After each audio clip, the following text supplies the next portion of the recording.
Well, with us this morning to review the papers, the theologian Vicky Beeching and radio DJ Pat Sharp. Morning to you both. Hello, how are you? Good, good. How are you both this morning? Very good, bright and early. Yeah, absolutely. You're looking surprisingly awake. Right. It's all an act, I promise you. Let's start with your first choice, Vicky. This is the front page of the Times.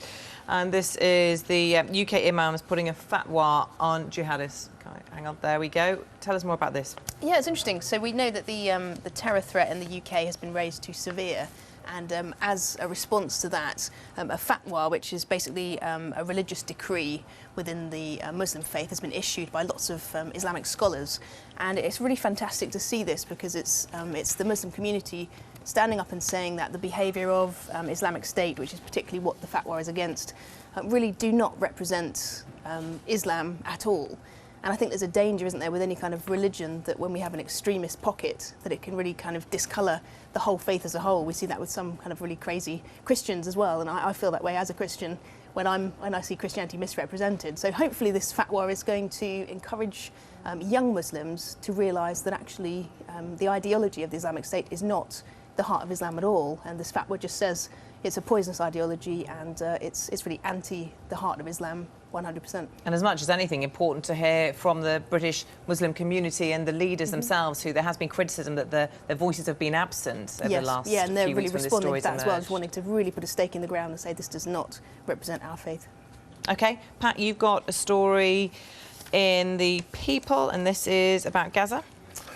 Yes, I can do the Gaza one for you. It's in a different order, but I will do that, absolutely. This is the fact that he's planning, actually, on getting involved in telling the story of his life in a movie, which his friends feel is going to be twofold. One, they feel it's going to be fantastic because it's going to take his mind off the booze situation, which is obviously not doing him any favours at all. I mean, the pictures we saw this week were really disturbing. Terrible, didn't they? Yeah, really, I mean, this really guy is, poorly. I'm not quite sure. I think he's like 5 or 6 years younger than I am. He's 47. And yeah, there you go. So he's 5 years younger than me, and I don't drink. I've never touched a drop of alcohol, not for any reason, for the fact that I've just never enjoyed it. I've never drunk, I've never smoked, I'm quite boring, blah, blah, blah. Now, this guy has drunk a lot, and it seems to really have affected the way he looks, and it shows you what alcohol can do to you. It is a terrible ordeal. So if this movie, and if it happens, it will do two things. It will show him in his glittering career as a footballer, but it will also take his mind, hopefully, off the booze and give him a purpose in life to make the movie and be involved in it. It's not saying if he will star in it himself or not.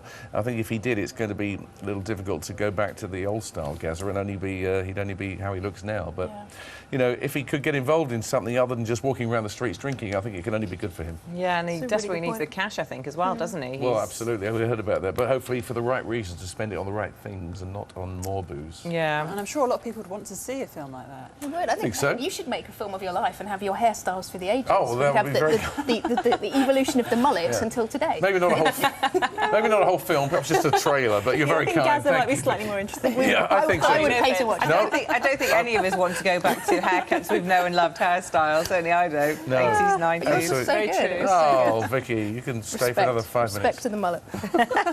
Right, Vicky, inside the Mirror, page 2, docs plea for our obese kids. They want an emergency task force and sugary drinks tax. We've seen quite a lot about this recently, about the taxes proposed on fatty foods and sugary drinks, and this is actually specifically about children. So the Royal College of GPs are saying that the NHS can't cope now, and with the projected figures definitely won't be able to cope. 31% of children are now affected by obesity. So they've written a letter to Professor Sally Davis, who's the Chief Medical Officer, as the new school term begins, just raising this issue again about childhood obesity.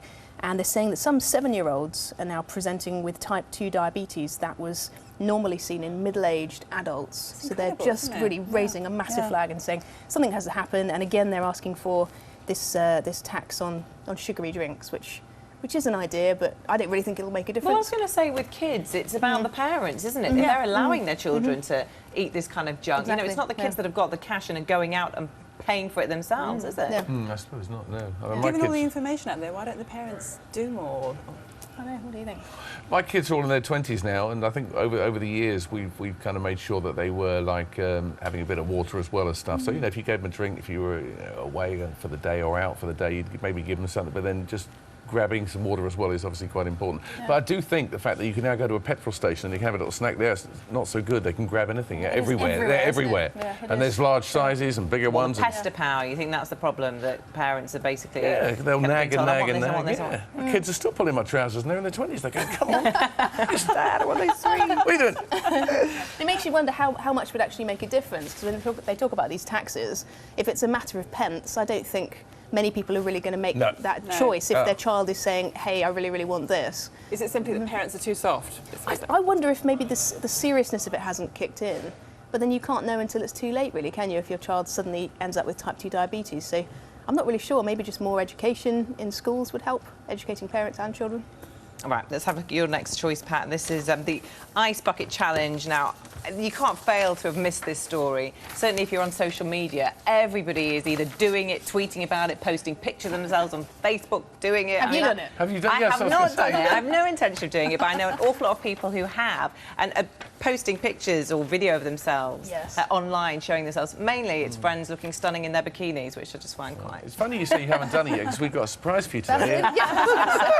Perfect. Perfect. This is to do with the charity, with the ALS charity, and they are attempting in America to trademark it. So they're saying we have the trademark for the ice bucket rights. So is this not a bit odd that they've had so much, I suppose, fantastic publicity out of it? I'm not sure if they've had as many donations as they've actually... Well, that's what I was going to ask. People are doing it, but are they actually coughing up the dough? There's some suspicion as well about whether or not it actually leads to a sort of regular charitable donation, because there is something about doing it's a bit like a selfie, really, the ice bucket challenge, isn't it? Saying, here I am doing something cool. But I think if it was don't do something that centre stages yourself and donate every month to a charity, I think a lot less people would do it. So there is that kind of collectivism, isn't there, where you do this cool thing, you feel like your job's done, and then maybe you don't give regularly. So that could be the fallout. Okay.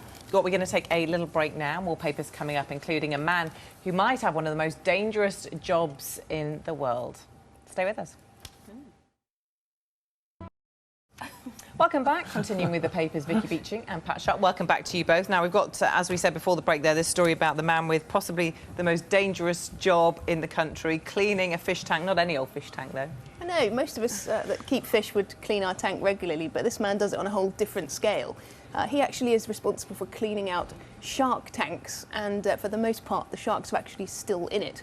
And the thing I loved about this story was he said that he was petrified of sharks as a kid after he watched Jaws, and somehow he's ended up doing this job. All he's armed with is this brush, as you can see, and some of the sharks in there are up to 12 foot long, and they're all swimming around, and he just has to hope for the best, I think. But it makes any other scary job look pretty palatable. Yeah, can you imagine the health and safety forms for that job?